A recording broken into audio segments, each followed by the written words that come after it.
and I decided to stay here, but it works just well.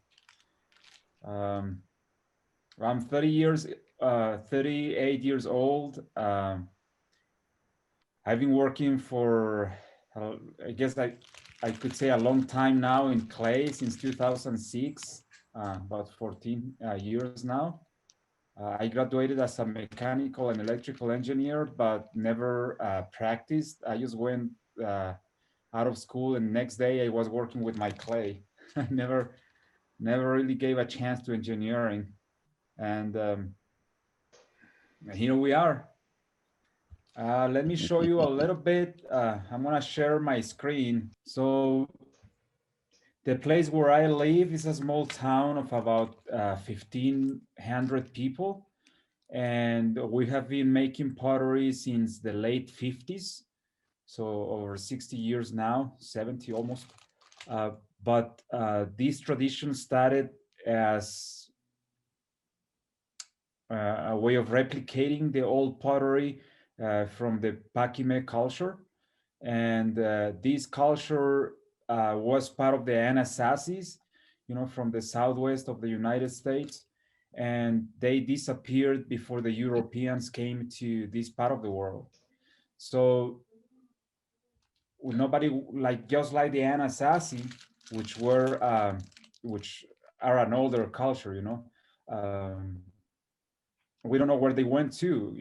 Some of the southwest pueblos, they claim to be uh, some of the clans that left Pakime, like the Tsuni or the Hopi.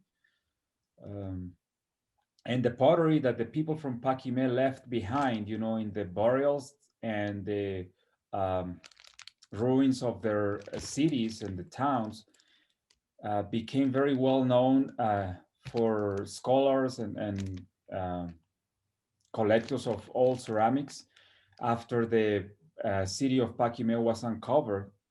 It's only 10 miles from where I live. And this place was uncovered by the Amaranth Foundation of Arizona, and also by the National Institute of Anthropology and History. And so they worked for over 5 years, from 1958 57 to 62, 1962, 63, uncovering this great place, and all the ceramics that they got out of there.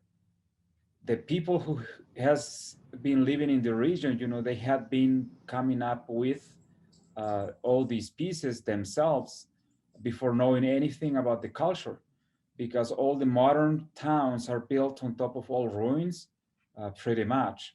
So when people was digging for uh, foundation for their homes or working on their farms, they came up with all this pottery. And in the late 50s, a small group of friends from Mata Ortiz started to replicate those to sell them in the black market, to the people who was coming to buy uh, antiques or anthropological pieces, all archaeological pieces. And this group, realized that they were through a lot of work digging for old artifacts and pottery especially, and they thought that they could replicate these pieces. And probably you have already heard about Juan Quesada, who's probably the most well-known potter from our hometown. But he didn't start it all by himself. He had all these other friends that were basically looting together and digging for old pieces to sell them to help support their families. Back in the early 60s, this region of the state was depending mostly on seasonal agriculture, and it was actually going through a drought. So it was very dry for the crops and the cattle. So the region was really suffering economically. It was very poor, and they saw in replicating the pottery as a great way to make more income for their family. So they started to experiment, with clay, and basically figuring out from scratch how to replicate these pieces.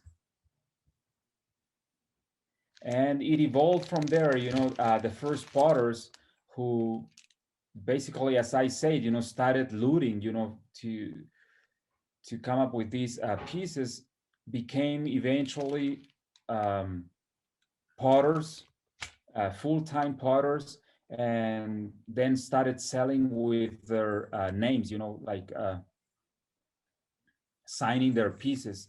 It was pretty much a very quick process, from becoming from looters to becoming potters, and all this process was accelerated by the appearance of Spencer McCallum, who is an American guy who came across some pieces that were sold as archaeological, as pre-Columbian, and he came looking for the potters who had made them, because those pieces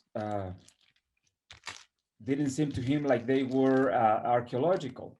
So anyway, at the end, he started promoting this first group of potters, and then these potters had been teaching their relatives, their siblings, and their neighbors. And from this group of 6 potters, we are over 500 potters, 40 years, 50 years after. So we basically make our living out of making pottery, and oh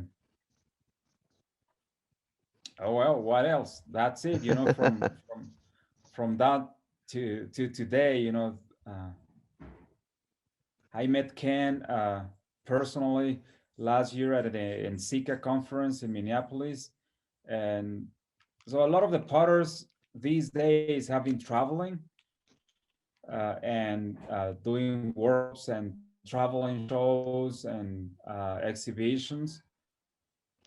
And the more we get exposed to the world, the more we change what we do.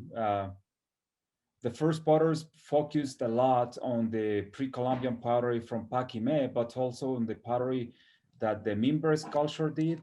And the Mimbres was an older culture than the one from Paquimé, and they made beautiful abstract pieces, with geometric designs, but also with abstractions from nature. And some of the places, some of the settlements of this culture uh, were in this part of the world too. And when people was working in their fields, as I said, they came up with these pieces. And the first potters and the first years, the first probably 20, 25 years, the people focused a lot on these pieces. Uh, and most of what they did was replications. Of course, very few started making things their own way, not only replicating, but also making their own creative designs, still considering the old pieces, but now making them in a more personal way. I just want to show you quickly uh, some pieces of my work, what I do, and what's the inspiration behind those pieces. Wonderful. And so I have 6 pieces here that I want to talk about just quickly. And I don't know, can you see this one? Let me see. Yes, it's Can you beautiful. see the image now? Okay, Yes. well, this is a piece that it's called, it's a wedding piece. It's my version of a wedding piece. And I started making building. We do hand building. It's all hand built. We don't use a wheel at all. We collect our own clay and our own slips. So we use coils method to build. And this is basically just a cylinder that I use made with coils. And I'll be showing you the tools and all. But the mold for this piece is right here. It's a square knot that I made with 2 strings. The one that you can is not permanent. It's called a square knot. I don't know if you guys are familiar with that. Hmm.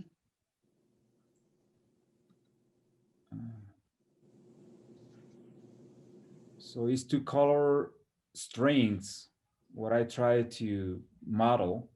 And Ah, Wow. so it's symbolizing the union between the couple, you know, red and yes. white, the two different people made out of the same clay. Um, and I kind of thought that the square knot was the perfect representation for a marriage, you know, because it's quite strong but not permanent if you don't want. Although it might seem quite cold to think about marriage that way, but that's the way it is. It's just reality, you know. It could be forever, it could not for various reasons. So anyway, and this is a cylinder. It's hollow. It's just shaped in a way. And then a set that I did of vases or tumblers. All we do, you know, all the clay we do is low fire temperature, and it doesn't. Well, I'm drinking. I'll show you. I'm drinking tea from a cup that a friend of mine did, and I painted. It's a micaceous clay, and it does the water, whatever liquid you put in it, it doesn't seep through, you know, but it gets the clay wet, so um, it doesn't sieve, but it's not. Uh, Vitrified. how can I say? Can it's not? It's Yeah, it's not not vitri. vitrified. It's Yeah, not that's a word. vitrified. Yeah, it's not. But you can still use it, you know. And like I cook in some of the micaceous clay pottery on the stove, and I put the pots in the oven. So anyway, I made this 7 pieces set for a competition, and they were inspired by a set of glasses or vases that were found in Chaco Canyon, uh, also in the Southwest region. And well, it's miles and miles away from where the chocolate was being produced, you know, in Central America, you know, Mexico and Central America in general. But these vases in Chaco Canyon, they had traces of chocolate. Mm. So I tried to, and they, you know, these buildings in Chaco Canyon, you know, they had huge beams, uh, timber that were used for beams for their construction. So I use not only the shape of the vases to remind us of the vases from Chaco Canyon, but also the beam that is supporting them, you know, as a base, reminding us also of the timber that was used to build Chaco Canyon. And I use different shades of clay, you know, just to change. Yeah, it's beautiful. Yeah. You can So it's see on not this from this perspective. it's not Yes, under glaze. It's just different shades of clay. it is just the different shades of clay. I basically used two clay bodies, one that is beige and a brown one, and then started mixing, you know, to come up with the gradient. Wow. And the same I did with the slips for the designs, but I didn't quite achieve it on that. Um, but it also goes from, or is supposed to go from beige to black at the end. And you probably can see some etchings. Mm-hmm. Did you get the zoom too? Okay. Oh wow, yeah. Mhm. Please ask or comment at any time. Feel free. Diego, That's another was this set fired? of, Oh, sorry. Were those yes, fired in David. traditional manner? Yeah, these were fired on the ground. I use an oven, not on my kiln is a terracotta piece, you know, like a garden pot. And also I use metal buckets or metal tubs for for my kiln, and I just put my pieces inside and then build a fire around them with either cow manure or cottonwood bark. And sometimes I use pine wood, you know, for if we do reduction. I don't really care about the type of wood as long as it burns quite fast. Like I don't use oak. But anyway, that's our traditional process. Okay. And this was also made thinking about those vases found in Chaco Canyon, just different shapes, but same concept. They're beautiful. And oh, thank you. So it's all these pieces are hand built and freehand painted. I'll be painting later for you guys a little bit. They have a piece, and we use the same clay to make our slips, and also we mix it with mineral oxides from the region. I use manganese for the black, manganese oxide, and red iron oxide for the red. So black, red, and white are our traditional colors, but a lot of the younger potters are using mason stains to add more colors and other minerals. Well, as I said earlier, you know, the more we get exposed to what's out there, we see what's possible to incorporate into our work process, you know, and materials and technique. And we haven't changed it much, but it's evolving. A lot of the first generation collectors and promoters of our pottery, they kind of rejected this, you know, 20, 15 years ago when potters started using non-traditional materials. So a lot of the potters would lie, you know, about the origin of the materials. You know, they would say, "Oh, I got this bright blue out of such a mountain, you know, close by," because they were afraid they would lose sales, you know, and so on, you know. But we are becoming more and more open. Well, when the potters started using kilns, you know, like electric kilns, it was like a revolution, you know. It was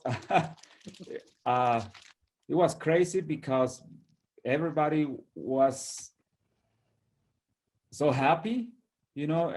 The breakage rating, the breakage percentage of our pottery was much higher if we were only firing with common ore, you know. And the weather here is very extreme, so we get a lot of rain in the summer. We didn't get, that's bad, you know, we didn't get it this year, but we usually get rains on the summer, and it's very hot and it's very dry sometimes, and it's very cold in the winter, and it's very windy.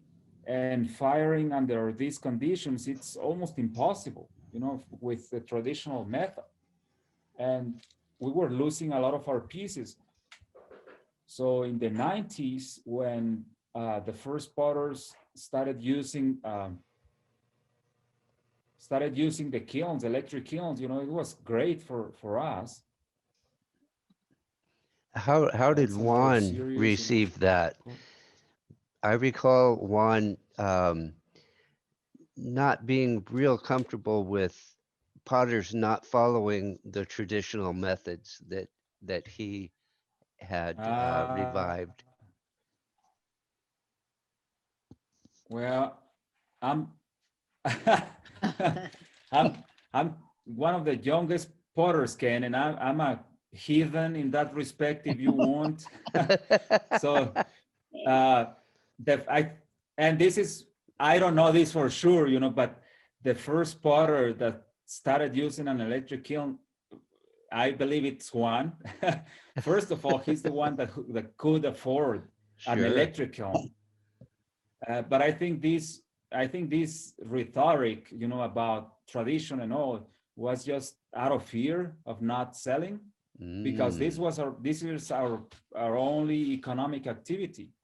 I mean, there is this is ranchers' land. You know, we have cattle and right. farms, but most of it's still seasonal agriculture. You know, and all the crops depend on the weather. Uh, and the cattle you feed it with native grasses or uh, pasture that you grow in your fields. And if there is not good drains, so we really don't have any other income but the Mhm. pottery. So all this talk about protecting tradition and all, I think it was just out of fear, honestly. But I don't know. Ah, well, Um, that's I a believe different that, perspective, so it's interesting to hear. yeah. Well, you know, I believe most of the most beautiful pieces that have come out of Mata Ortiz would not be possible without electric kilns. Some pieces, I have made some pieces that have taken more than 200 hours to finish, you know, from start to finish. And I have broken some of those even with an electric kiln. So it's just unimaginable that we could keep on doing that forever. You Yeah. know, all these masterpieces that would be lost without an electric kiln because we have 2 weeks on a row of hard rains, or 2 weeks on a row of strong winds, or 40 miles an hour, 50 miles an hour. It's just not possible, you know, to Well, fire under those conditions. yeah. And As I always say, have reverence that's for just the past and tradition, but embrace technology. Well, it seems like the market yeah, you know, needs we have to. the new technology as well. Sorry, David, Yeah, and you know, all traditions, we have to remember all traditions were new ones. They were vanguard at a point. You know, they started somewhere and it was completely new at that time. And if we do not evolve, then we're really stuck. And I always, when I talk here in with my friends and out, then I always try to tell people that our commitment as a pottery community, as an arts community, it's with innovation. And that's what really has led Matis to be the successful pottery community we are now. If we look at other traditions inside Mexico, you know, we have such a vastness and richness of clay traditions, but a lot of these, you know, they have been making the same pieces forever. You know, hmm some towns, you know, they are stagnant in that way, and they make beautiful work. It's just amazing, you know, that they have been able to preserve traditions that go back to the Mayas, for example. But it's not what we do, you know, and if we try to keep on doing what we were doing 20 years ago, we wouldn't be able to really produce for the art world what some have produced, you know, in Mata Ortiz. So anyway, it's maybe I'm just talking crap, you know, but No, I don't think so. so I am so this is thankful a for collaboration. I'm so This thankful is a for your collaboration that I did with my wife. Mhm. And Carla. so the bottom piece, the pillow piece, yeah, the pillow piece I made, and she made the little figurine. It's 2.5 centimeters, about an inch tall. And so the bottom piece is reduced, is fire on reduction. And the little one with the white clay is made on oxidation, fire on oxidation. And it's made in the sort of following the effigies of the Paquime culture. You know, there were a lot of vases that these people were making um, with the When I saw human Carla's figure. pieces, So this little guy, I was absolutely amazed at how fine that brushwork is. It's just incredible.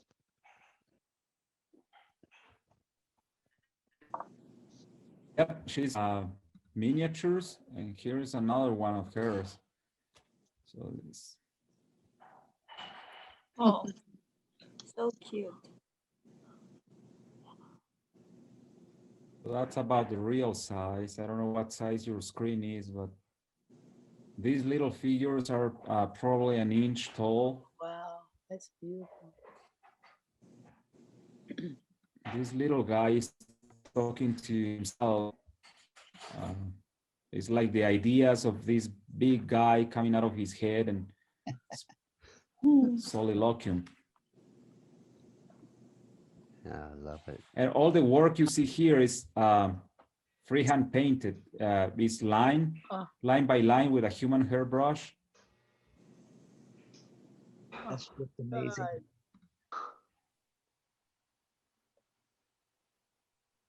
Anyway, you know, Mata Ortiz, the pottery movement has been evolving into other media, you know, and we see a lot of influence that the pottery has had in other places. Like you, I don't know if you guys know about the alebrijes, the wood carvings from Oaxaca. Very colorful and fantastical figures, and they have become world known. And a lot of the painting graphics that they use are related or inspired to the paintings we do with their own iconography, because these people from Oaxaca, you know, they have enough to focus on, you know, or to extract from, you know, with the beautiful cultures they descend from. But the most well-known wood carvers, you know, they met some of the potters in different shows, mostly in the United States, and they started changing their even the tools, like the brushes, to paint the design on their wood carvings. And then we see some fashion designers, you know, using some of the designs we do on the pottery for their fabrics and so on. So I'm going to show you some of the designs my wife and I have been working on, you know, for scarves. Nice. Some of the same designs we use in the pottery. So these guys here.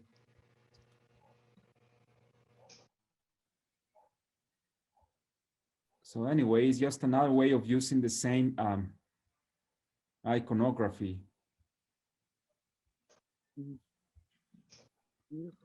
Some of the other pieces that I've made.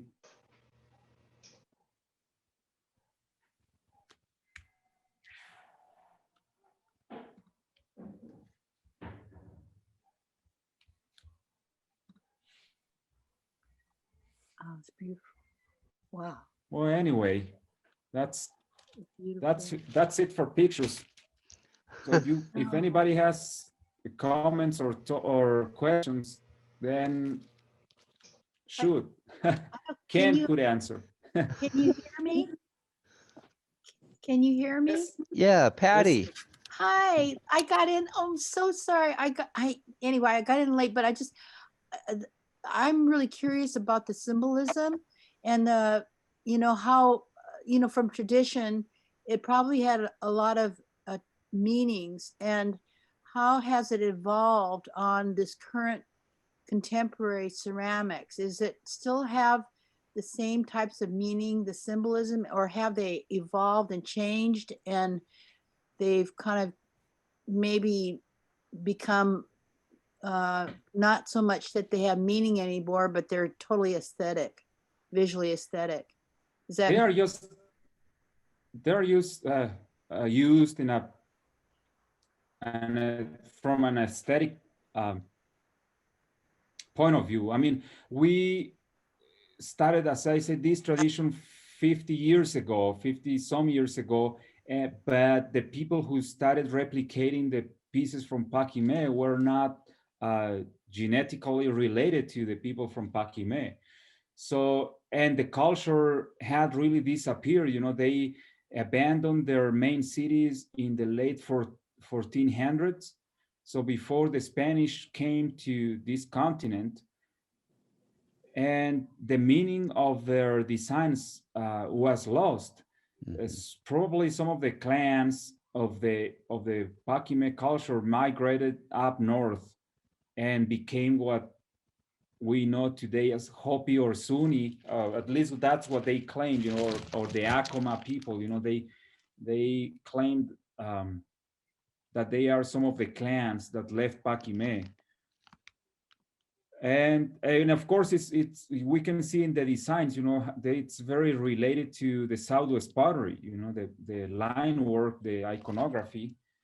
But these days, Mata Ortiz pottery has been evolving, and people has been trying to find a way to transfer. How could I say that? My English is not that good, but it's like as an artist, as an individual, once we master the technique, we try to do something else, like once you have mastered the wheel, now it's time to add concept Oh, right. to your pieces. And I believe that's the part of the process that we are in now, as a community. But I think the potters, for the most part, have achieved a sort of like a master um, stage, in mastering the materials and the technique. And a lot of us are now trying to add concepts and meaning to what we do, but it's not in the tiny designs, but in the overall design of the pieces. Like this piece that I made, resembling a heart shape. Yeah. Well, a heart, you can add any meaning you want, but the independent piece, little designs, the icons, Uh-huh. they don't have a meaning anymore to us. I see. They're just beautiful. Yeah. Did How I many- make sense at all? how many potters are there in your town? I missed the first part, so I'm sorry. No, you're fine. Thank you for joining us, Patti. I love your work. I'm old. I'm old. Well, you might feel old. You are our national treasure, Would you Patti. stop it? I'm not either. I'm just old. Yeah, you cannot become a national treasure at 12 or 18, so that's okay. But how many say We are there are pottery families? I mean, in your town or in your village or we're less than 1,500 people in total, and we are a little bit over 500 potters. wow. But there is not a single family in the town that doesn't have a potter or that is not involved with pottery one way or other. And of course, not everybody is making the whole process. It has grown large, and some people is just making clay for others, or other people is even just making greenware for other potters who only want to paint Oh, I see. vases. So in that regard, not all are considered master potters because they only have mastered some part of the process, or I don't know if you could call all of the 500 potters, if we uh, if some of us only paint, or some of them only paint. Right. It's more designers or painters than potters. But yeah, the whole community is involved. Wow. Beautiful. It's really, I mean, I live here, but I've been traveling and I've been learning to see us and see our town from a different perspective because of that. Yeah. And it's really unbelievable to have these many potter artists, all native to the town. I mean, it's not like Santa Fe where you get people migrating, you know, from all different parts of the world. You know, it's all these potters are native, you know, and out of the 500, you really have a lot of talent. I mean, not just two or three, but uh, dozens, which is pretty amazing. You know, if we really consider everything, and mm, none of the potters have studied art or, unfortunately, not even regular school in many cases. You know, in the first generation potters, you know, they didn't have access to like a normal education we know of, you know, like going to school and all. So it's really It's unbelievable formative, what's happening in Mata Ortiz. beautiful. I watched the Renaissance of Mata Ortiz again today, um, just in preparation for this evening, just to kind of get me in the flow of things. And it's really a wonderful film. Um, if anyone would like to check it out, Google it, or it's on Amazon Prime. Um, and Diego has a pretty strong piece in that toward the end um, of the video, and I recall you talking about the fact that people were coming to the town, and then there was kind of competition. They weren't necessarily welcomed. It didn't sound like. Is that? Am I I don't I don't remember that part, but if you okay? keep talking, I'll get it. Well, it was, I think you were saying that, because um, this new industry where people were able to produce pots and make money, um, it it was um exciting for, or it was a possibility that people could come and learn the process and sell their work because they were from the area. Um, and I don't know, it just sounded like they were not really welcomed in because it was just more competition. Well, I don't remember specifically what I was probably talking about, but That was 6 years I, ago. yeah, it's been ages for me, but but I'll give you another example. You know, on that topic. You know, we have a family from Michoacan. Michoacan is in the central area of the country of Mexico. It's like a 24-hour drive from here, and they have a lot of pottery traditions there. Most of them go back way before the Europeans came. So anyway, somebody from that family married somebody from Mata Ortiz, and then some of the family members came to the community, and they started. It was easy for them because some of them already had worked with clay back in Michoacan, so they started making pottery in the fashion of Mata Ortiz pottery, and some of the local potters didn't see that as good. They uh, they at first rejected, you know, this, you know, and they started seeing it not only as competition but also as copycat, you know, Hmm. but not anymore. You know, it was, I guess, just part of the process at the beginning. You know, accepting.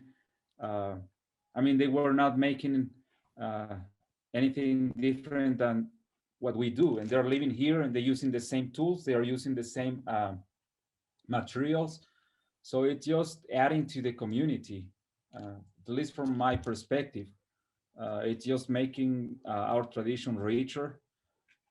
Um, I was yeah, going we to all ask, learn from somebody, you know. I was going to ask a question. I'm a kind of fan of Akama Pottery, and I know there's been Hmm. a kind of a controversy about some potters using molds and then doing the decorating instead of hand building, and I wondered if you have some of the same problems. No, not in that regard. Like I said, uh, some of the older potters complained years ago about using like the kilns Mhm. or using mason stains, which are not occurring naturally, Right. or some of the oxides that we get from Amaco or I don't know other clay stores.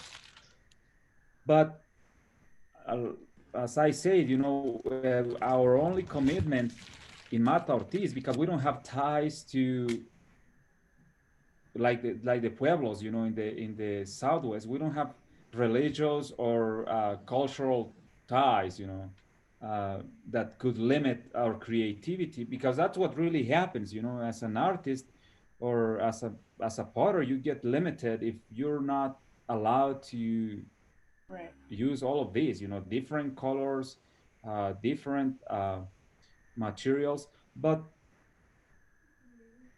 I also believe, like, I learned all the process, and I do it all myself because I want, not because I am against other potters doing differently. But Mhm. I also believe it's very important to keep our tradition alive in that regard, because if if we don't teach the younger potters to make their own pieces, or teach them other techniques like mold or even wheel throwing, then pretty soon we won't have anybody knowing where we really came from, and it's very important to keep that. But as regarding your question directly, not nobody is using molds or a wheel here, um, which is kind of interesting too, because for the last 10, 15, 20 years, we've been exposed to wheel throwing and mold making. So it's just interesting. Nobody's really interested in that. Oh, it is. Um, Thank you. thank you. Diego, a lot of your Yes. pieces, a lot of your pieces, especially the with the cutouts, look paper thin. How thick are those sides? Most of my pieces are probably a half a centimeter, sometimes 3 millimeters thin, and Okay. sometimes they are a little bit over close to the centimeter, depending on the pieces. Yeah, but the ones with the cutouts, they are the thinnest, because once I open them, then I sand the inside and I remove quite a lot of the material, so Oh, they get thin. sure.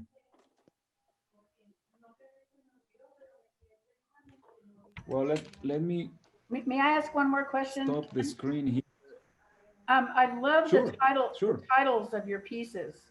And do you come up with those?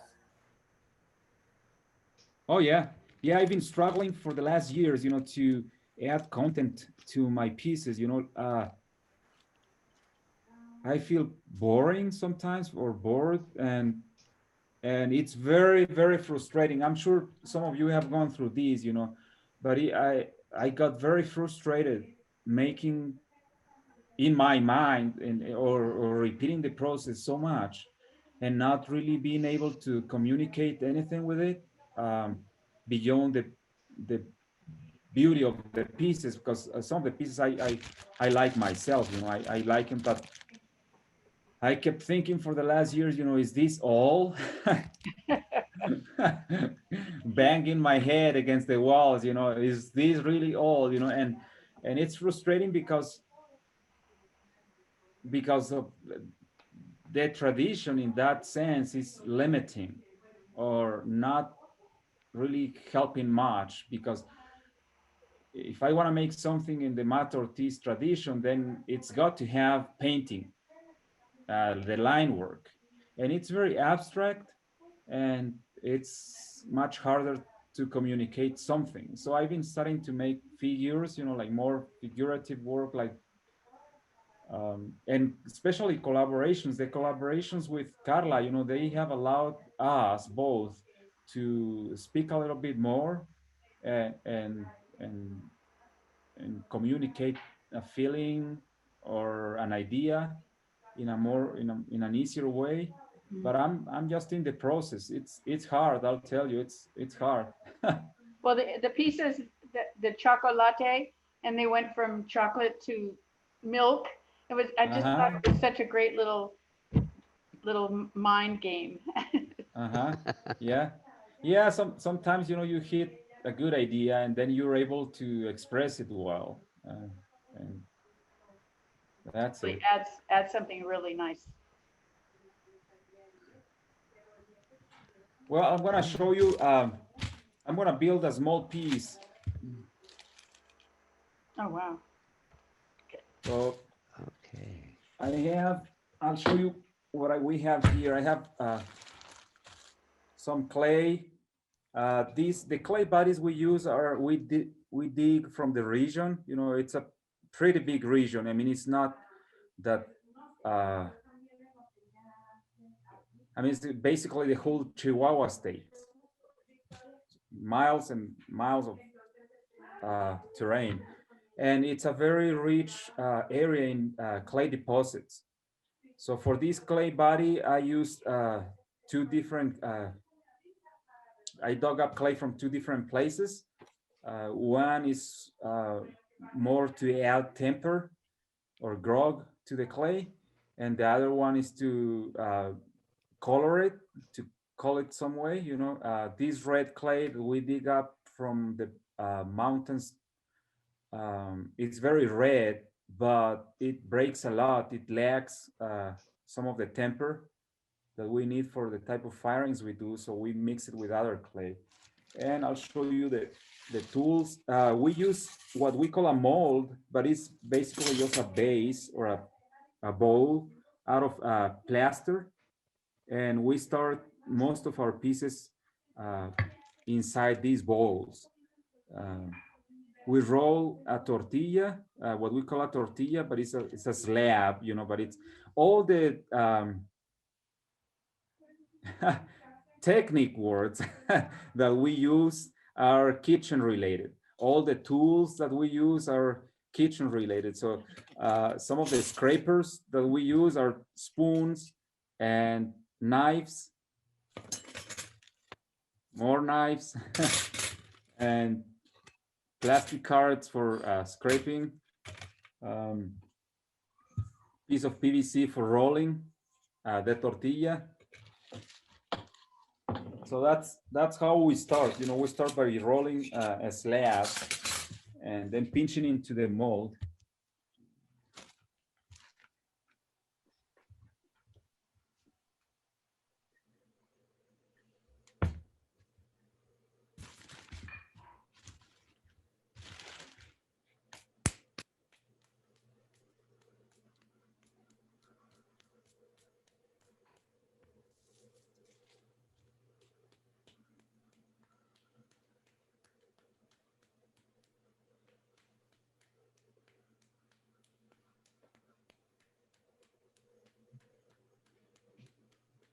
So if something fails as a potter, I can go into the pizza industry.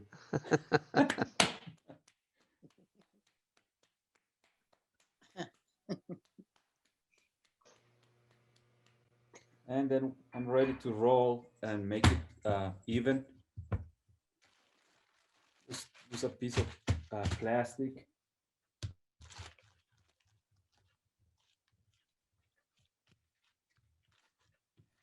A lot of the potters don't have a proper studio, and a lot of them work from their kitchen table. So if you ever come here, the studio tours are kitchen tours. You go into the people's homes and then they show you the pottery in their home. Their galleries are their bedrooms, sometimes the living room, with the pieces stuck on their beds. Can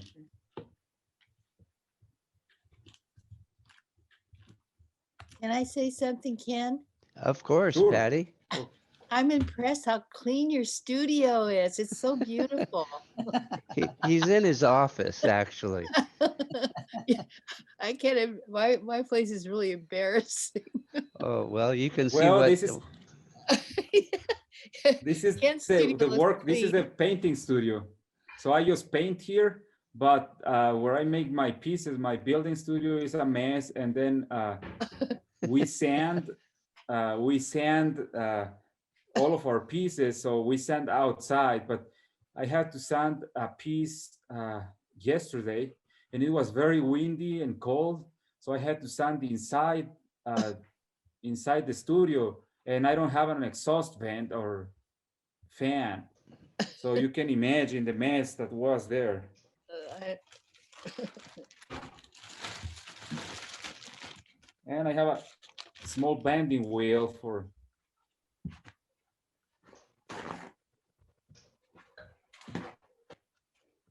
I'm gonna use a piece of paper for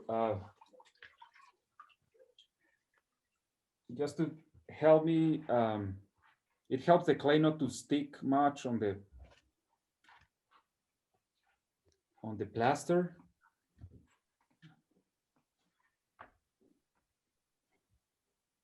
Just kitchen towels, paper. So I just water them, and we have too much light. And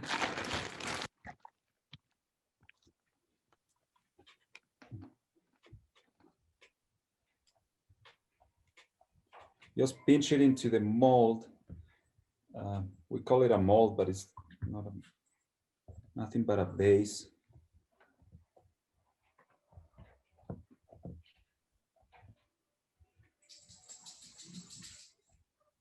Made it much bigger than I should have for this size.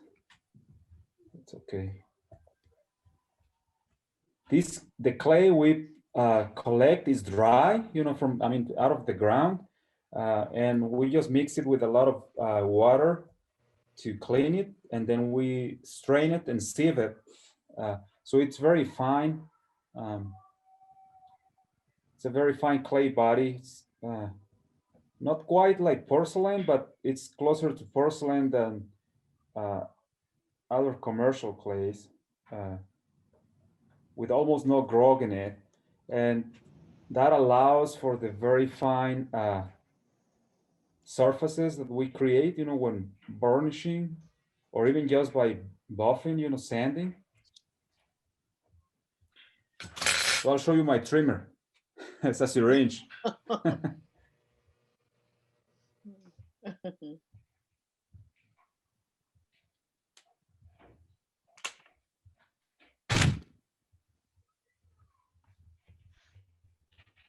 And it's just pinching, pressing against the edge of the base, and then start building with coils from there.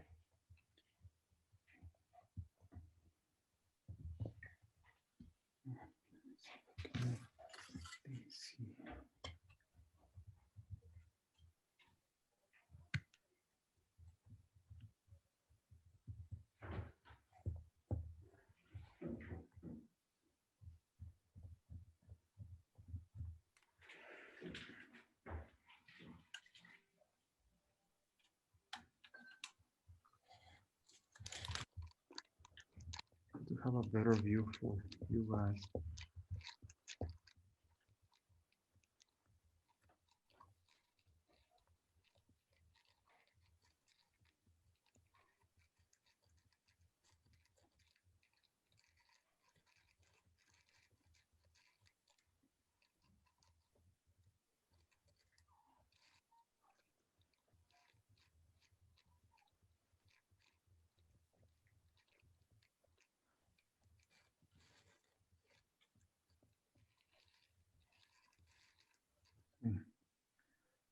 So now I'm ready to scrape the inside to make it smoother. But I won't do that till I roll the first, or I put the first coil.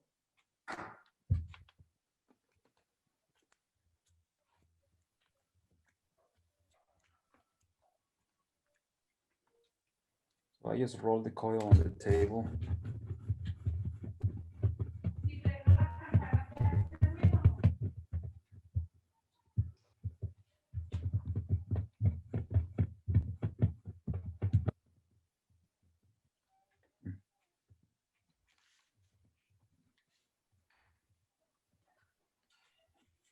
and we don't sleep and or score and sleep, or how do you call it? Yeah, that was right.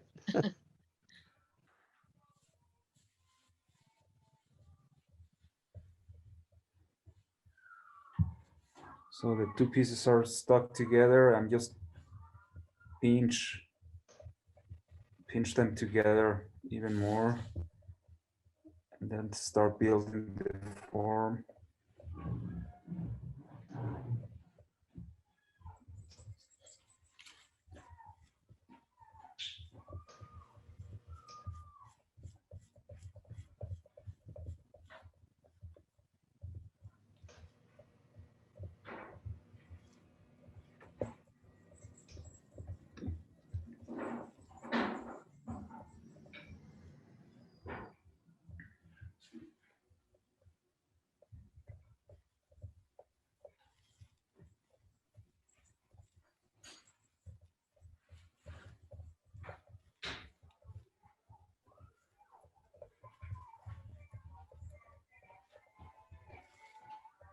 Is it very cold where you guys are now? It's just starting to get, yeah, under 40. But it's been really beautiful. We've had some really gorgeous sunny days. Yeah, we just got the first cold of the season, the first cold night. Yeah. You have frost? Yeah, we had frost and we forgot to protect some of the plants in the gardens. So Yeah. all the bougainvilleas are frozen. Yeah. Yeah. It's come to the end. I've seen this last weekend my coleus just folded. It just wilted overnight. But that's the change of the season. They'll come back. Well, they won't come back next year, but I'll have others next year. Gerardo, I was wondering about when you're working, do you conceive of an idea on paper, or when you do your work? I noticed on your work, you have various ways of or ideas, and I wondered how you conceive of your ideas, and do they go in series, or how does your brain work? I work a lot in series, Oh, and like that set that you saw, with the vases for the Chaco Canyon. I followed sort of like the guidelines for the competition, and I really like the way that it worked, for that piece. So I ended up making 3 more. And like the heart shapes, I have made some of those, and I have used them for performance projects. I have used them for photography, and so it's been like a series for the heart shapes. And as far as sketches, I don't sketch much, but I think a lot about the forms, the shapes, and the designs in my mind. So I have a lot of sketches in my brain. oh, But lately I've been using more and more paper, to put my ideas into images, physical images. yeah, because And your surface work is so um, two-dimensional, and I just wondered how you can remember. I mean, do these ideas come as you're working on, like right now, you're working on this piece? Or do you conceive of the not for idea while you're working? for Let's say, well, this is just spontaneous, of course, but specific ideas, I think about them sometimes, and lately more than not, more these days, I paint more, make sketches of the pieces, uh-huh. mostly because of this process of trying to communicate ideas, with the pieces. Right. is not just making just a vessel anymore, but Right. trying to transmit something else. Um, Where do these are, what prompts these ideas? Is it like something that happens to you, or is it, like your family? yeah, lately, like I, most of my work is very personal. I mean, Yeah. I speak about it, and I have no problem with that because that's what I do. But it's like the heart shapes, my only brother just passed 2 years ago, Uh, and he had cancer. So I went through a period of grief, yeah. uh, and most of the hearts are related to that. Oh, I yeah. think Cool. I don't know if I show you this this was the first, but say like this one with the Yeah. Oh black yeah, heart. the black heart is my favorite. I love it. Yeah, and so you see it's got a crack and it's getting Oh, wow. stitched. So Mm. this is the needle of faith is called the heart. Wow. Um, and Cool. That's so cool. my brother was my closest friend, and he was very we're Catholic, we're Christian, but he was very um, faithful. He believed in life after death, and he believed um, in God. And this was my way to show that the only thing that uh, heals a broken heart is faith. I mean, there you can Uh-huh. do many things, but really the only way to mend a broken heart is through faith, not Christian faith, but faith in general. Faith in something else. Faith in the idea that things are not permanent. Faith that you'll reconnect with persons and feelings in many different ways. So anyway, that's a way to represent. And then I made this other one, and Wow. I don't have a picture of this one on the stand that it's supposed to be on, but it's a coal. It's a piece of burnt wood, and I call this phoenix. Like a Oh, from the ashes. heart that has been reborn out of the ashes, and it's sort of Wow. trying to show that once you go through a grief process, Yeah. you expect to have your heart stronger, so white or purified in a way through pain or grief or whatever. Uh, Yeah. it's I don't know if I'm able to really put into physical shapes these ideas, but I'm struggling. That's what I'm doing. And for this, um, I didn't specifically make sketches, but I look a lot for the heart shape, in on images on the internet. Mhm. So I Beautiful. guess in a way that's sketching, right? Um, Yeah.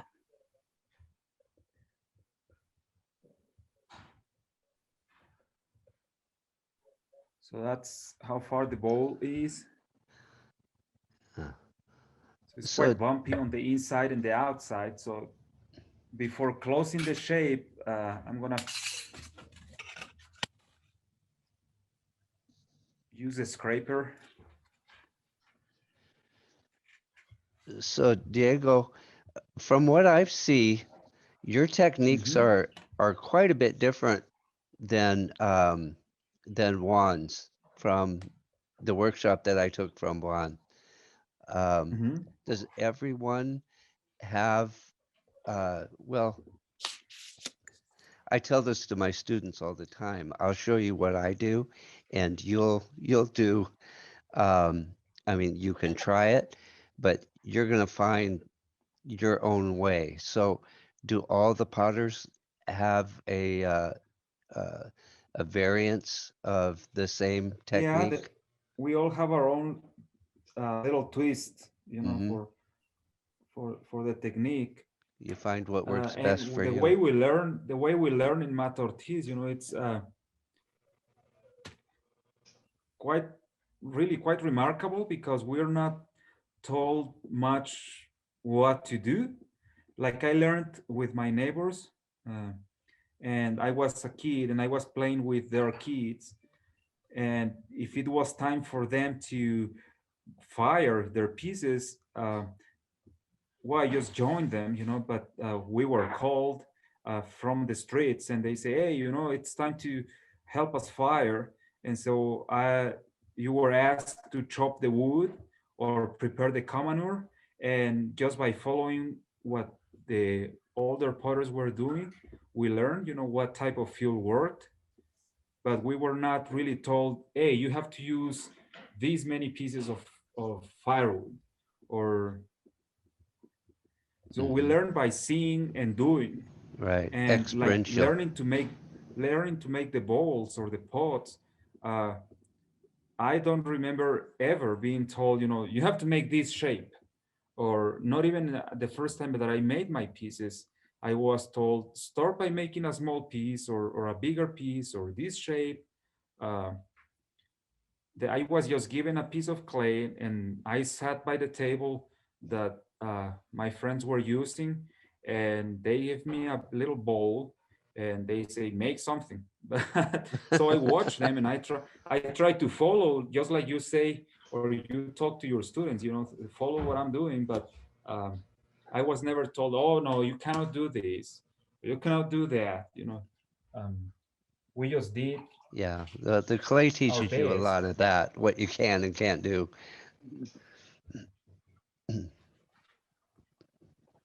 How old were you when you started playing around with clay? Well, I lived until I was 11 in a smaller community south of Mata Ortiz, but most of my father's family lived in Mata Ortiz. So in that regard, we were also part of Mata Ortiz because most of our relatives lived here. And I made my first pieces when I was 8. I was basically just playing with clay, making little balls of clay. But then when I was 11 and we moved to Mata Ortiz, um, then I started getting together with these guys across the street, and their parents were potters. So from there on, since 1994, I started working very often, And if it was time for them to go and collect clay, I just go with them, and I learned how to distinguish clay from regular dirt, and how to prepare it just by doing it. Mm. So I always say that I was 8, but I was really 11, when I made my first pieces this way.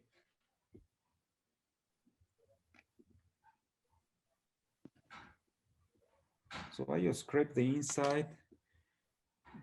Oh, it's wow. already beautiful. Oh, God. Oh, And now for the outside, I'm gonna use Where can I get one of those knife. credit cards?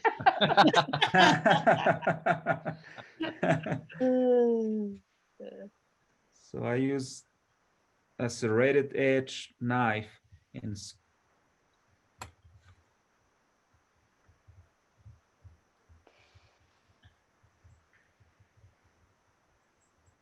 It's beautiful.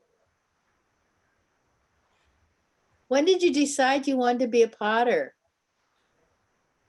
I don't know, I'm uh, the first one in the family that went to university, and it was hard in that regard because, um, well, first of all, we are a big family because our grandmothers had a lot of kids, bless their souls, but so we were a lot of cousins, and nobody went to university, unfortunately. And my mother really worked hard on us, on me and my brother, to go to school.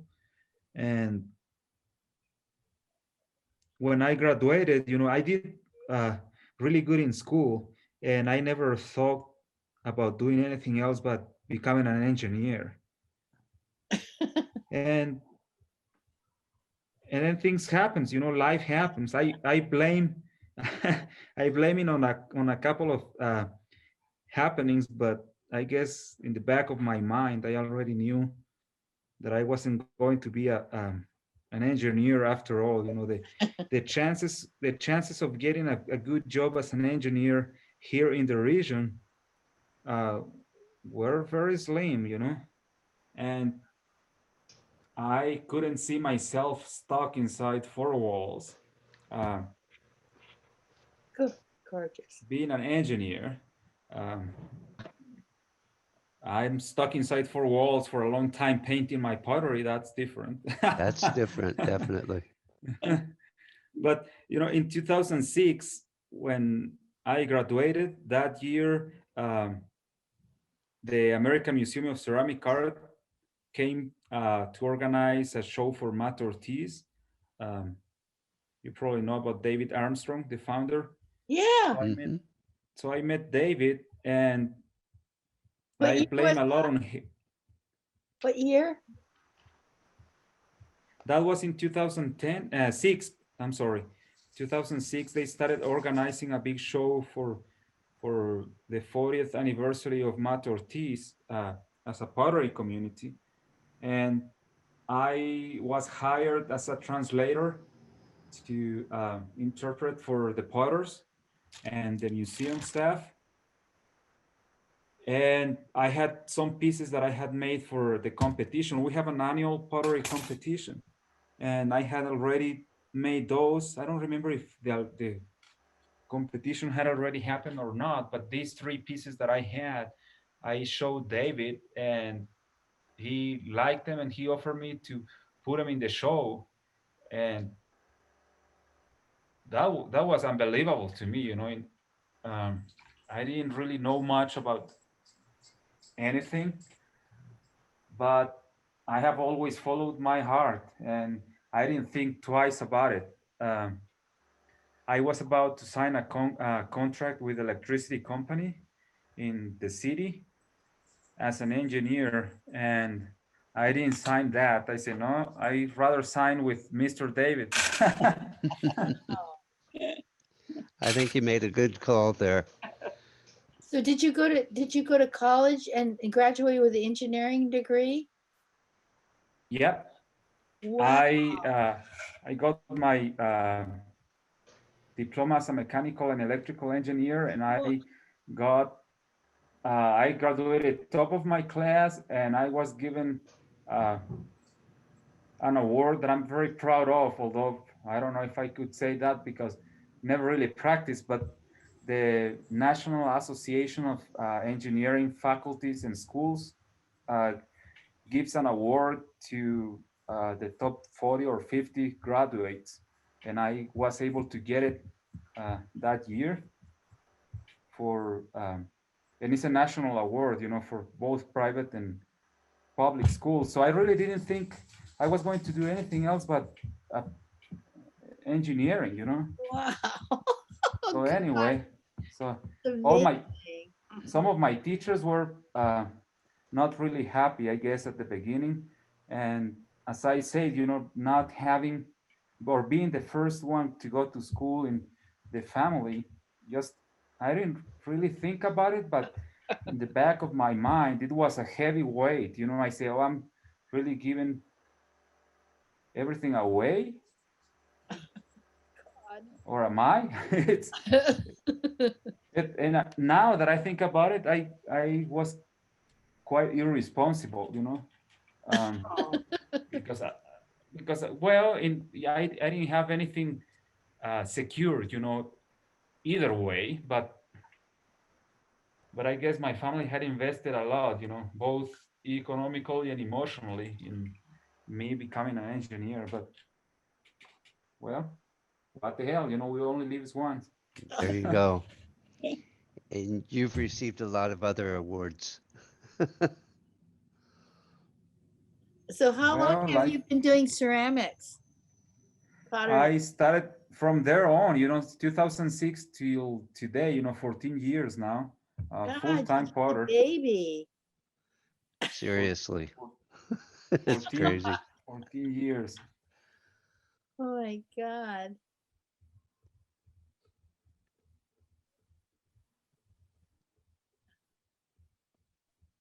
It's amazing what Oh, I you've was achieved already, in 14 years. Yep. well, it's a lifetime. Yeah. I'm almost 45 years and I wish I could do what you do. Ken, you do really well. Well, Yeah. I love your work, and don't make me say that. He's a wonderful teacher, so we're so happy he keeps going. I might have to Well, take the classes from Ken. yeah, Patty, you need a few classes. I was Yeah. gonna suggest maybe you do that. You know, don't be surprised if I show up at your doors. Well, you should do the continuing ed. This is fun. This is great. This is really amazing. Is this continuing ed? This is continuing ed, yes. Oh, I don't, Yes. we'll have to talk later about it. I'm not sure. See, I'm not really sure about all these, you know, these um, titles and stuff because I'm past my well, you, prime. Past my prime. yeah, I don't think so. Yes, I am. Hey, listen, Patty, But see how easy this is? I asked you I if you can't would believe do how- this and and now you're here, I can't do as that. a I mean, participant. I could never do what he's doing. He's just doing an amazing job. I can't build like that. Oh, I've seen you build. Oh, you don't need to build like this for sure. Patty, you build the way you build. I've seen you build. Yeah. You blew my mind when I was director at the Bellevue Art Museum. But I don't know, director of the clay program or whatever, and you taught a master class there, I did. and you said, just give me some slabs. And I'm going, well, how big do you want the slabs? How stiff do you want the slabs? Well, it doesn't matter, just slabs. Just, I thought, oh God. So I was sweating trying to make sure I had perfect slabs for What you. year And, was that? 1902? oh gosh, I don't know. It's been a while. But now that we're about it, Patty, you need to sign my book, even if it's on your own lap. Yeah, there you go. Okay, I'll sign it right now. I pushed this button. I signed it. Electronic signatures. There you go. Yeah. Cut Well, this. it's so much fun, working with clay. I don't think I would have had like the human contact we have as potters. Um, Yeah, people in clay are nice. Yes. Well grounded.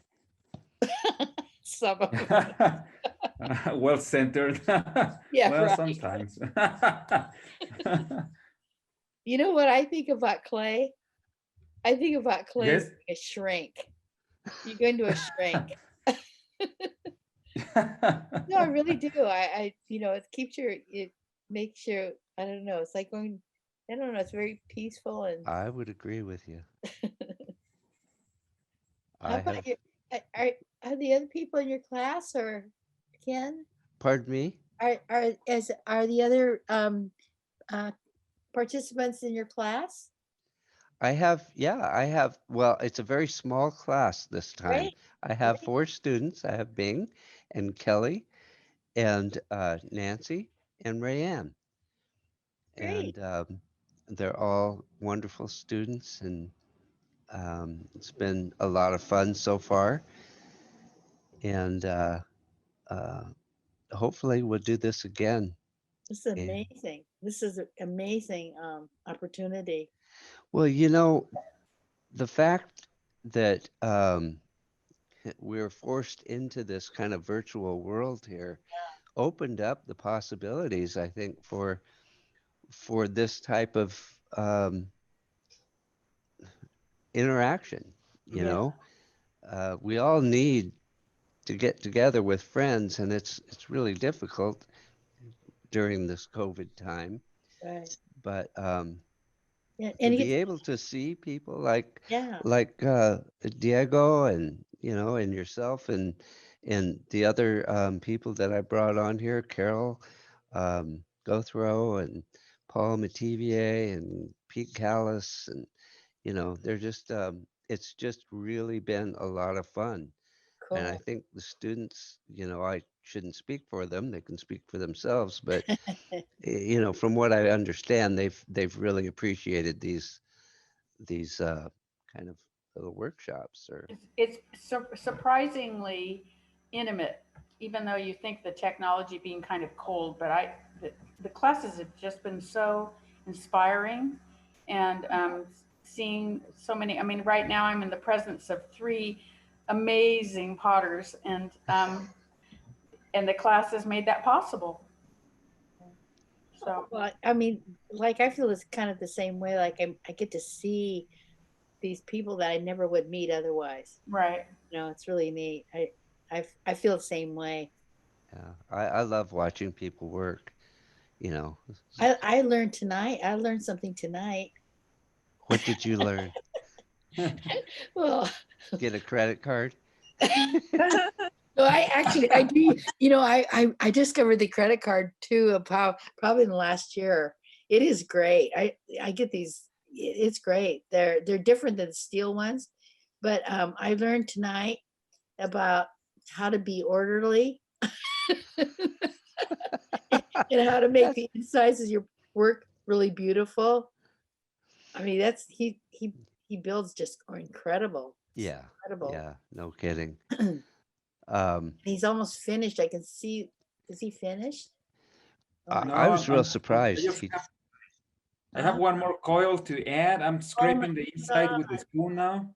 Wow. Oh, So I love the, it. the shape is just perfect for scraping the inside, and of course the handle, you don't. Oh my. The first time I remember, the first time I went to Ensica, it was in Phoenix, I think in 2008, was that? What? I don't Yeah, I remember didn't. the year, but it was the first time that I went to a big conference, clay related, and the the amount of tools that were available, it just blew me away. I know Well, my I recently went down to in Seattle, went down to the clay um uh, uh, store here in Seattle, and it is amazing they have so many new tools, and I have no idea how you use them. Not a clue. yeah, yeah. So I just stuck to my old spoons. There Well, you go. whatever it does, you're doing. I wish I could build like that. That's beautiful. You got to throw out all your tools to get a credit card and a spoon. Right. Right. Save Hey guys, let me ask you something. Are you guys drinking something? Because I was given official permission to drink something heavy for the talk. what do you, I so, meant to That tell was you. so did you do it? Did you do it? oh yes, I got ready.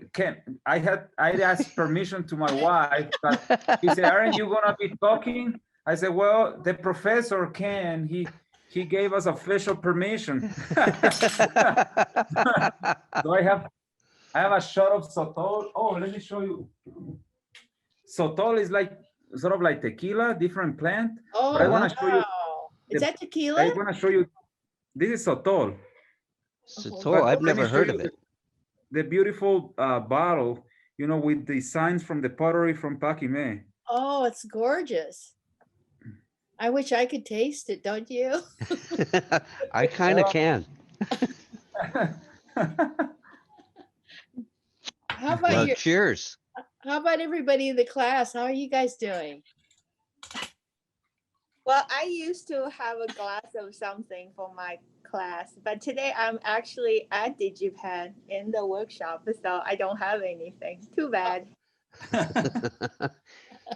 Her husband just started a distillery Distillery. Yeah. A what? in Woodinville. A Yeah. distillery? Distillery. So we have our own brand called Coppercat. So Coppercat Distillery. If you Google it, we now have one vodka, two type of gin, and one Two brandy. types of gin, Patty. Wow. Yeah, and it's really really good. You should stop by. And we already got quite a bit of fans now. The people really like our gin. Gin's our flagship product. What's the name of it? Coppercat. See that's part of the logo actually. The mask that I'm Copycat? Copycat? Copper. copper. Cat. Oh, cool. That's a Yeah. cool mask. Yeah. Oh, Thanks. good for you. Diego, I'm amazed at how beautiful that form is. How fast he did it too. Yeah. I'm jealous.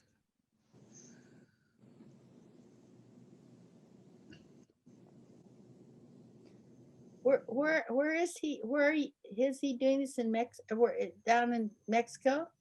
Yeah, it's the name of the town is Mata Ortiz, Juan Mata Ortiz, and we are in the Chihuahua state, central northern Mexico, God, that's beautiful. and the state is is on the border with the United States, with Texas and New Mexico and Arizona. Do you allow U.S. citizens to move to Mexico? You may get a flood do. next week. Yeah, right. We If the do, but election- what? if you wanna move here, you have to help us dig clay for a few weeks. It might be worth it. Yeah. Yeah, No. but nobody wants us now with COVID. Oh, that's not true, Well, Well, I cannot travel anywhere, so there's a travel ban to go anywhere. So Oh, well, these days with COVID, damn, but I was thinking more of the president. Yeah. I'm working on making studios, I'm teaching workshops here. So I've been restoring this old adobe house for like artists in residence. Yeah. So if in the future, when all this madness is gone, you're most welcome to come and visit, and I'll tour you guys around. I'll feed you well, and we'll have sotol parties, and then we'll learn. I'll might teach have you to all flee about the sotol and tequila. We might have to flee the United States. Oh, God. I wanted to ask you how that program is going. Did you start it, or are you just helping out with the? It's a kind of an educational program. You're bringing students in. Well, it's my personal project, I thought mine so. and of my wife, and we're restoring the house that I grew up in. When we moved to Mata Ortiz 27 years ago, we abandoned the house, and it was a dirt roof, so it caved in. We could save some of the beams because they were quite thick timber, and so we're trying to restore that and make studios. I have already restored a big shed for the main studio, and the granary, or the how do you call it? Two-story granary for the cattle. The cows would come inside, and then we would have the straw bale on the upper level. So that's the house for the studio. So some of the participants in the workshops can stay there. But in the future, what I want to do is to have artists in residence and bring other artists to teach workshops for the potters of Mata Ortiz, or whomever wants to take workshops, and make it self sustained in a way, because we've been getting some land around, and so we can grow a garden and stuff like that. So have the residents take care of the garden and so on. Nice. But Oh, it sounds like you've got a great plan. the place is beautiful. You guys would love it there. It's high desert where we live, and the mountains are beautiful. Um, the views are just incredible, and the whole place is amazing. It's built on top of all ruins from the Paquimé culture. And when the people settled it 100 and 110 years ago, the people built the houses with the remains of the old dwellings, the old houses, and they mixed a lot of the broken pottery with the dirt. So now that the house got old and all the adobes are worn by the weather, you can see a lot of the old pottery from 800 years ago Oh, showing through the walls. It's just beautiful. wow. And the people who built the houses didn't really pay much attention, and they mixed with the adobes, some burials, I guess, because you can see it's kind of creepy, but you can see uh, molars and teeth, on some of the adobes. And but these are burials from, I don't know, 1,000 years ago, 800 years ago. Mm. Anyway, the place has got so much history. So I call the studio House of Clay, because it's literally made out of clay, the remaining of the old pieces and um, the soil itself with a lot of clay. Well, anyway, so I'm gonna add the last coil just to finish in simple shape. Just sort of traditional shape for Mata Ortiz, just a vessel with a lip. How much time are you spending painting as opposed to making pots? Uh, Painting takes most of the time, but I'm quite minimalistic in some of my pieces. So I have pieces that take only a couple of hours with just 2, 3 lines, and I have pieces that I have spent uh, over 100 hours painting. Oh, Um,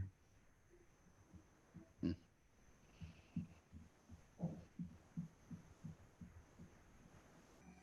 but I have always different. I have a lot of pieces in different stages, so I always have uh, clay ready to build, and I have pieces drying, and I have pieces that are bone dry, ready for sanding and burnishing, and pieces that are already burnished, ready for painting. Diego, what do you use for your burnish tool? I'll show you. I have agates, rocks that I commissioned the shapes from a rock shop in town.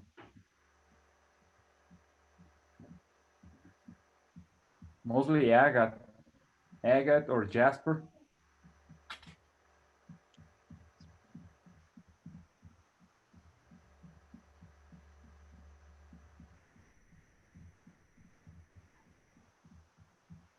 I love the sound, Mm. just Gonna rhythmic. draw me. Yeah.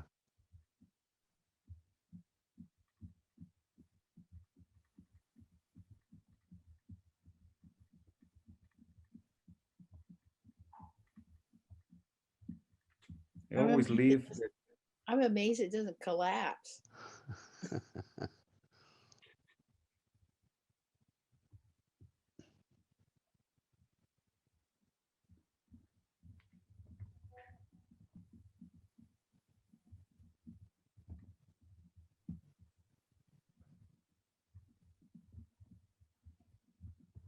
Smoothing out the inside with my fingers, and then uh, use the spoon again.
So as it gets closer to leather hard, I remove the lines that I made with the knife.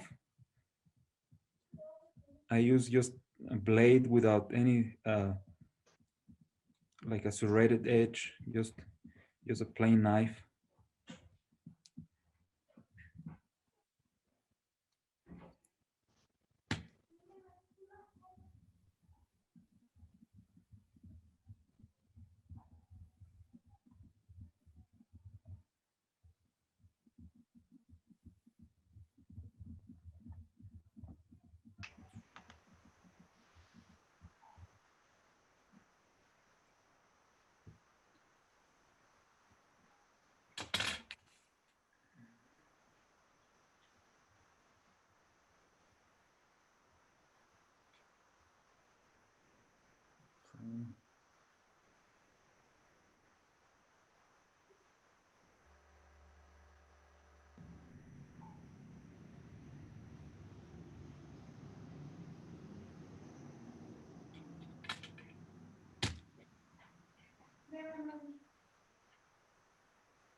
Kind of giving an even profile to the outside of the opening with the spoon.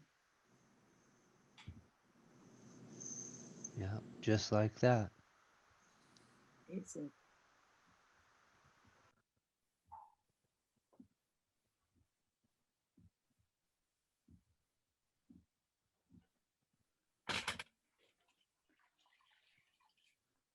Then use the sponge to kind of soften the edges a little bit.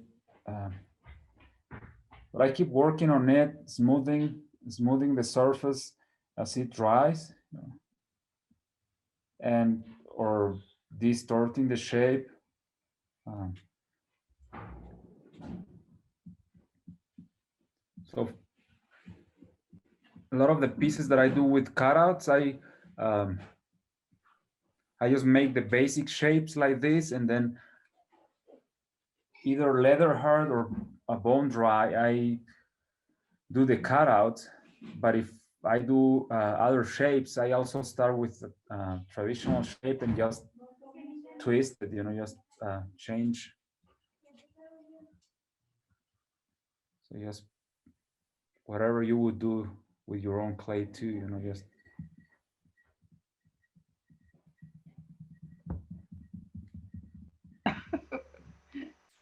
make it a little bit more interesting, I guess.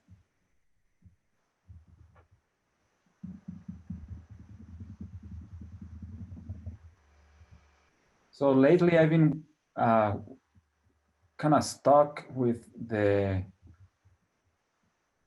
calla lily shapes.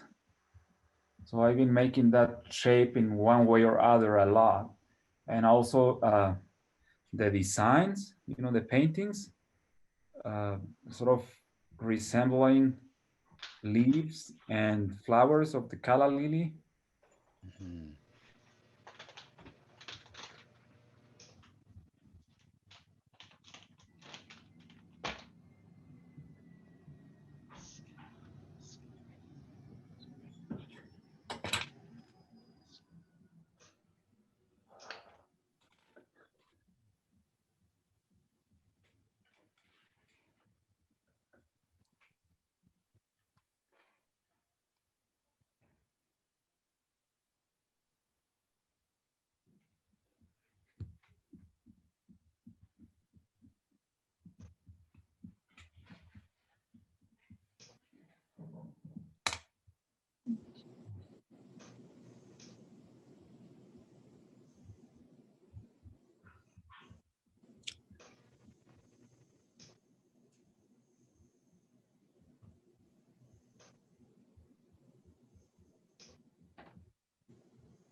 And I'll change it a little bit more, you know, once it dries more. But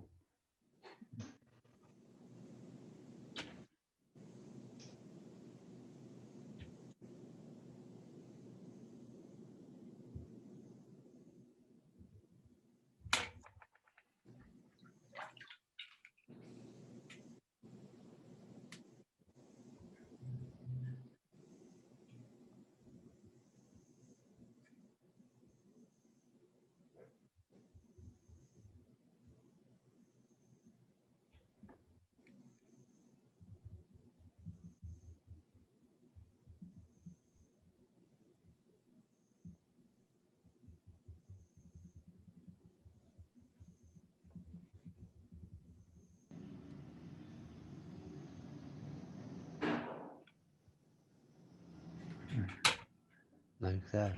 Another masterpiece.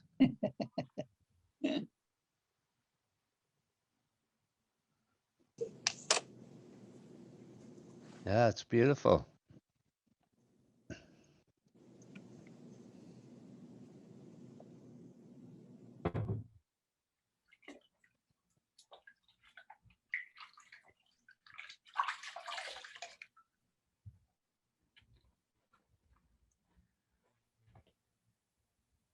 well, that's it for building. If you guys have time, I could paint a little bit on a piece that I have ready. We absolutely have time. Definitely. And well, if you have questions, Does anyone have any questions for Diego? Diego, on the resident, your program you're putting together, how long would the residents stay there? well, I still haven't figured out, but I'm thinking I like to have at least 2 permanent residents. I mean, year long, not that necessarily the same artists need to be there, but if I think about short-term residences, it could be 2 to 3 months, and then maybe 6 to 9 months for the longer residences, and hopefully at least one of each. The place is great because you can it's sort of like an abandoned little town with very few neighbors, and you can really focus on making your art. But also the workshops that I teach are mostly a week long, but also 3 days long and 2 weeks long. So hopefully, I was thinking in 2 years, I could have a regular schedule for both the artist in residence and the workshops. But the way I'm thinking about the project is also to have it as a small community center where I could bring other potters to show us, potters from Mata Ortiz, different techniques, if not to incorporate it into our own, but only if so, you know, to see what's out there. You know, a lot of the potters here can't travel. I mean, they do not travel, or only very few of us, and we're missing a lot. You know, I can see all the benefits, you know, that could bring if we get other potters exposed, you know, to different techniques, and if just for the fun of it, you know, all these old potters, you know, that have been making their pieces forever, and they make beautiful work, and sometimes, you know, I go out and I see pieces of Esperanza, you know, she's one of the oldest potters, and I see some of her pieces. She's very humble, and you see them in these beautiful houses, and she has just no idea, you know, or you see these other potter, you know, from wherever, who's got one of her pieces in their collection, and it'll be great, you know. I just think about all. all of that. Mhm. But well, we didn't count with COVID, we didn't take that into consideration. It slowed us all down. Yeah, it certainly changed everything for everyone. But like I said, we're all figuring out how to navigate through it. Have you had many cases in your village? No, not here. Not a single one, at least officially. Nobody who's died. Mhm.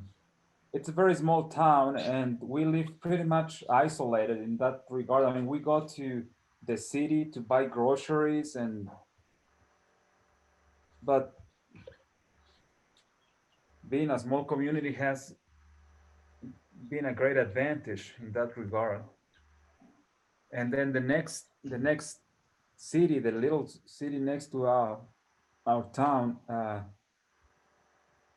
we haven't had many cases since the pandemic started. Uh, I think since February or March, no more than 100. I think. One of the things I found interesting in that documentary I watched, um, I think it was Spencer who was talking. I could be mistaken, but he said that the town really went from the 19th century to the 21st with just bare just ba- basically almost skipped the 20th century. Um, that it went from just a small dirt road town to to what it is today. And now obviously you have very good internet Oh, oh, connections and well, we're still kind of lost in the dark ages, though. Don't think that it's all progress and happiness, but certainly things have changed a lot mhm. um, since the 70s, and it's all thanks to pottery. It's Let me show you the tools for painting. See, Oh, geez. these are my brushes set that I made with big pens as the handle and human hair. Oh, And then the burnishing rocks that I was telling you about, agates and jasper. Yeah. Can you not And I make think there beautiful is pottery one, with that, without that? So cool. and this is the little piece that I'm working on. Um, so it's a two sides design. And this side is pretty much done. Beautiful. Yeah. And I'm gonna be working on this other side.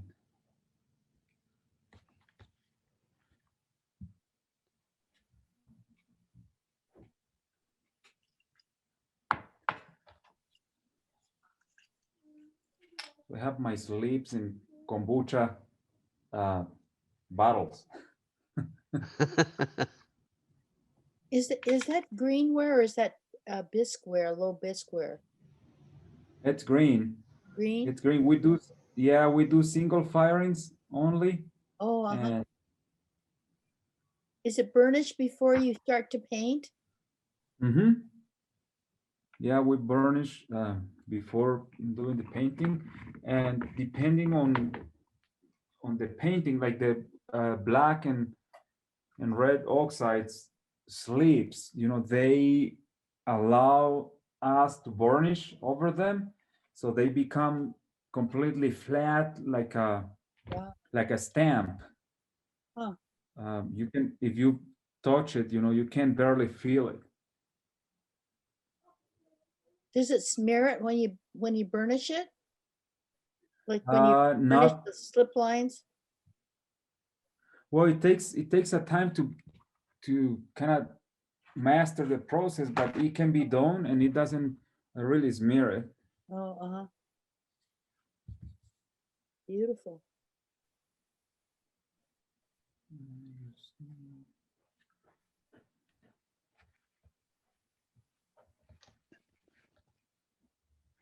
Let me see if I can use some books to have a better view there.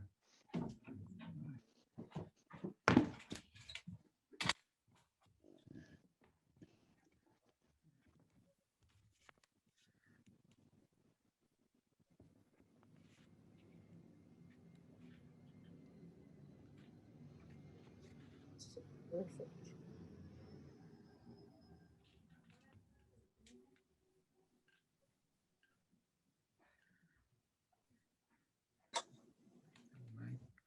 Where the light will work better. There, maybe.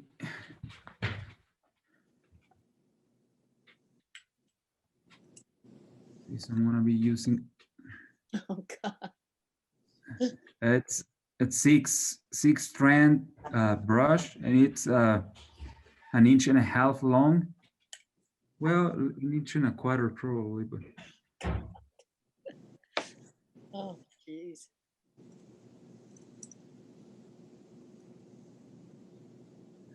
so I'm working on this corner here, just building the design.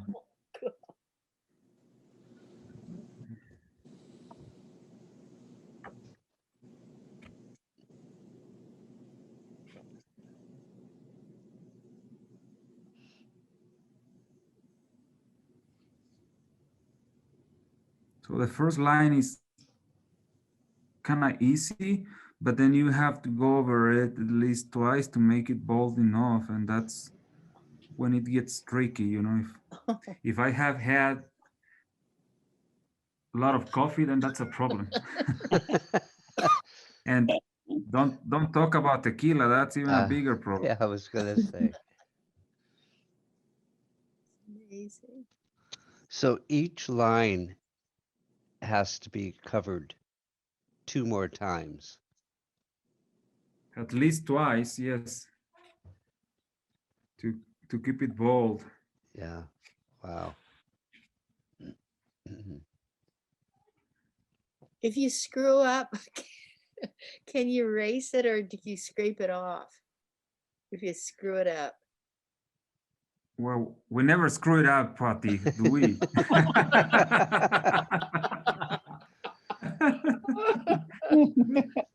No, well, if the mistake's too big, I change the design. But if it's little, I use an X-Acto knife or one of these. Okay. Yeah. God. And what does Carla use? I mean, she's working on a Carla- microscopic level. I'll show you her pieces, but she uses 2 strands brushes, and she uses X-Acto knives if she has to erase something. God. That's sick. So do you have your design already in your mind, or do you improvise? How do you, when you look at a piece, how do you decide like what type of design you will use? So when I do sketches about the shapes of the pieces, and then the shapes kind of dictate the design for me, the painting. And then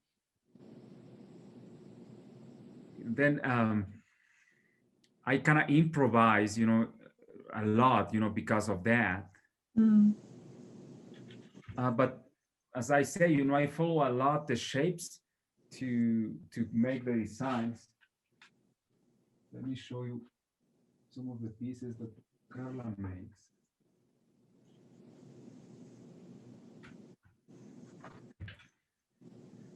See, so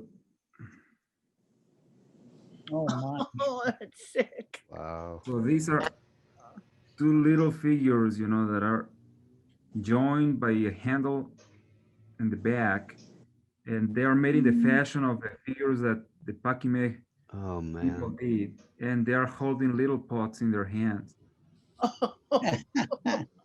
You see the hummingbird in the little pot? Huh. That's that one, and then tiny pieces. Oh, that's amazing. Oh my God. Dick. Oh. Isn't that Really spark incredible? joy. They're like so happy. And then, Must have a lot of patience. Oh God. It's amazing. well, she spends all her patience with her pot. She has none left for me.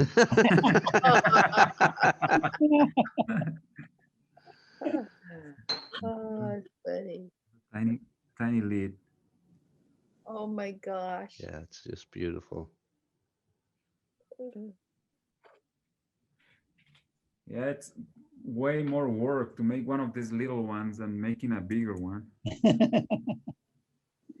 When you put your brushes together, do you cut the 6 hairs together in one clump, or so that they line up, or is it just at random? Well, no, put them to. We use straight hair and usually kids' hair because it's not been dyed and it's stronger. So you want the brushes to last as long as possible, right? Oh, Um, but yeah, you make little bundles and then cut them, you know, in the whatever size you want. But these don't even have. You don't have to use a glue for this because I separate. Um, See, I separate the pen in the different pieces, you know, and I remove the ink tube that it has, yeah. and then the little ballpoint at the end I remove with a needle, Oh my God. and then I put the hair through and bring it out the piece, and then assemble it uh, against the other, and so the hair is trapped there between the shiny metal piece at the tip and then the next one. Huh.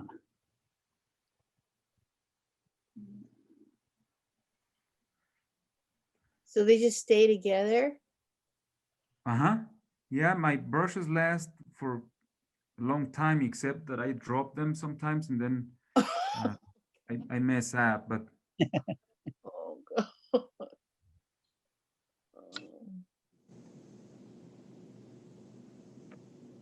um, I don't think it's.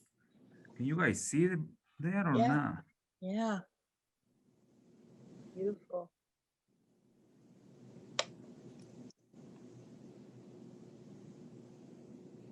Well, anyway, it's just making lines and creating the pattern.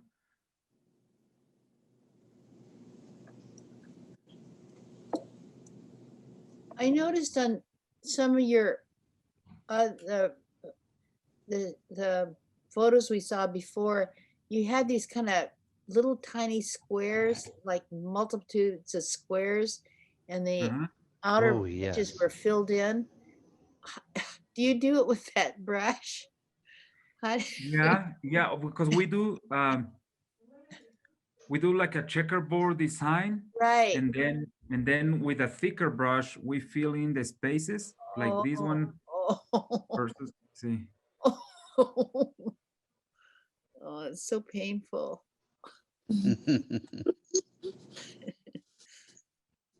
Uh, Labor of love. mhm.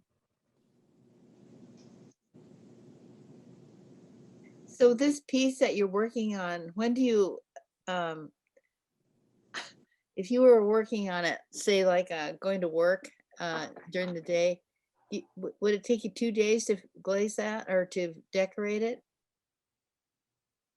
Yeah, 2 to 3 days maybe. 2 days easily. Oh God. uh, 6 to 8 hours a day.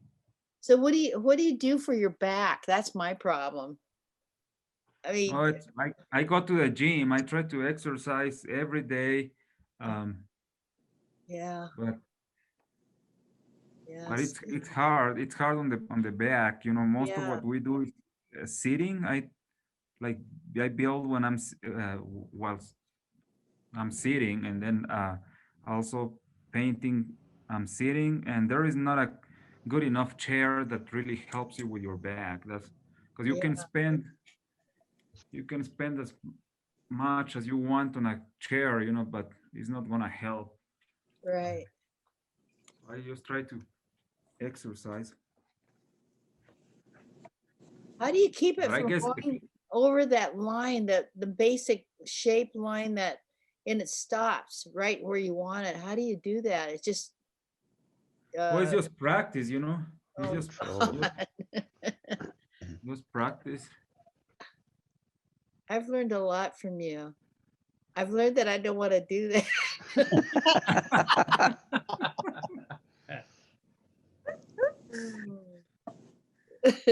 It's amazing. Beautiful. How do you navigate the twists? Right. That's the hardest part, you know. God. But that's why we use long brushes and flexible.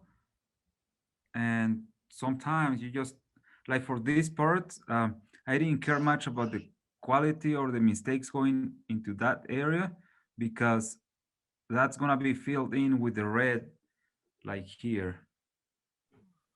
Mm. So that covers the little mistakes there, the red painting. Beautiful. But these curves here, um, what I do, let me show you. What I do is I dip the brush, the whole brush in the ink, and then I put it in one end, and then it kind of gets stuck there, and then I twist it like this.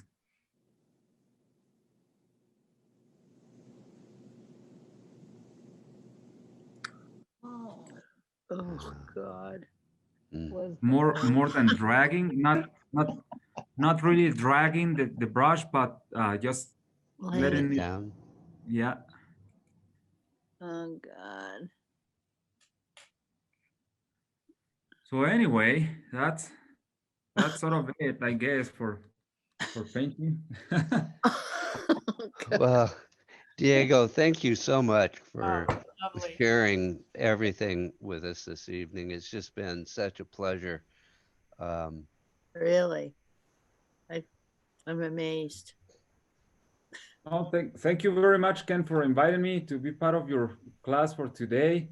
And I hope you guys enjoyed it. It's lovely. And I'm still enjoying my sotol. So cheers. Thank you. Cheers. Oh, that's sweet. Make sure you say hello to Carla for me. I will. I will. Well, thank you everybody. And Ken has my contact information if you guys are interested in a workshop or anything, or just if you're just interested in sotol, I can ship a bottle your way. All right. Thank And, you. and Very good. thank you. Bravo. Thank Bye. you. The Wonderful. work is amazing. Yes. Thank you. So good. Patty, I'm gonna consider my book signed, Patty. Oh, listen, it was really amazing. I really enjoyed this. It was a real pleasure. Thank you for inviting me, Ken. That was Oh great. God, Patty, you're welcome. I'm glad that you showed up. Oh God, I want to be here for sure. Yeah. It's Great. It great was to a see you. wonderful, wonderful workshop. Well, thank you everybody. Thank you, Kelly, Bing, David, You. the other David, Nancy, and Bravo. All right. take Adios, my care. friend. Be, be, There you be go. safe. Be Bye-bye. safe and be Yes. happy.